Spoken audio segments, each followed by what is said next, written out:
James గారు, మనం ప్రస్తుతం ఎయిర్క్రాఫ్ట్లో ఉన్నాం. ఎయిర్క్రాఫ్ట్ ఎలా పనిచేస్తుంది, ఎమర్జెన్సీ ల్యాండింగ్ అయితే ఏం చేయాలి, ఎంత వెయిట్ ఉంటుంది విషయం పైలట్ జేమ్స్ నాడు తెలుసుకున్నాం.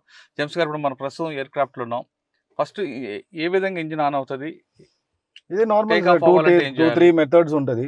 దీని మెథడ్ అంటే ఇప్పుడు మిక్చర్ ఇక్కడ ఉంటుంది చూడండి. ఇక్కడ మిక్చర్ ఇది థ్రాటిల్ నార్మల్ గా కార్ అలాగ టైప్, పాత కార్ అలాగ టైప్ కీ ఉంటుంది. దీన్ని పెట్టుకుని స్టార్ట్ చేద్దాం. ఓకే. బట్ ఇక్కడ సిస్టమ్ చూడండి, ఇది వెరీ అడ్వాన్స్డ్ సిస్టమ్. ఇది ఇక్కడ స్టాండ్ బై ఇన్స్ట్రుమెంట్స్ ఉంది కదా, ముందు ఎయిర్క్రాఫ్ట్స్ లో దీనే ఉంది ఇన్స్ట్రుమెంట్స్. ఇప్పుడు కొత్త ఎయిర్క్రాఫ్ట్స్ లో అన్ని అడ్వాన్స్ ఎయిర్క్రాఫ్ట్స్ లో ఈ డిస్ప్లే వస్తుంది. ఇది సేమ్ ఎయిర్లైన్స్ లో పెద్ద పెద్ద ఎయిర్క్రాఫ్ట్స్ లో ఎట్లా ఉంటుందో సేమ్ డిస్ప్లే ఇది.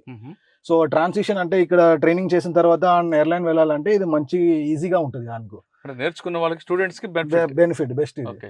మా దగ్గర ఇంకొక టైప్ ఉంటుంది, దాని సేమ్ 172 లో ఇంకొక మోడల్ ఉంది. దాని ప్రెస్ టు స్టార్ట్, దాంట్లో కీ ఏం లేవు, జస్ట్ ప్రెస్ టు స్టార్ట్ ఉంటుంది అది. ఓకే.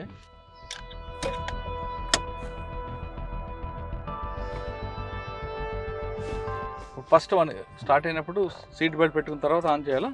అవసరం లేదు సార్. అది ఫ్లయింగ్ పోతున్నా అంటే సీట్ బెల్ట్ పెట్టుకోవాలి. లేదంటే గ్రౌండ్ మూవ్మెంట్స్ అన్ని జస్ట్ గ్రౌండ్ బ్రీఫింగ్ అన్ని చేస్తామంటే without seat belts just usual గా స్టూడెంట్స్ బ్రీఫింగ్ సిమ్యులేటర్ లో చేస్తాం.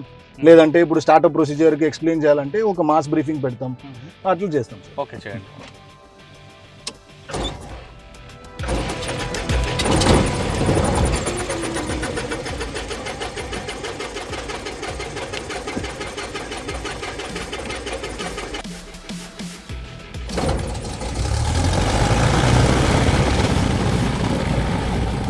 ఇప్పుడు ఆన్ చేసిన తర్వాత ఇది ఏవియానిక్స్, ఇది రేడియోస్ అన్ని ఆన్ అవుతుంది సార్. కంట్రోల్ రూమ్కి మీరు మెసేజ్ చేస్తారా?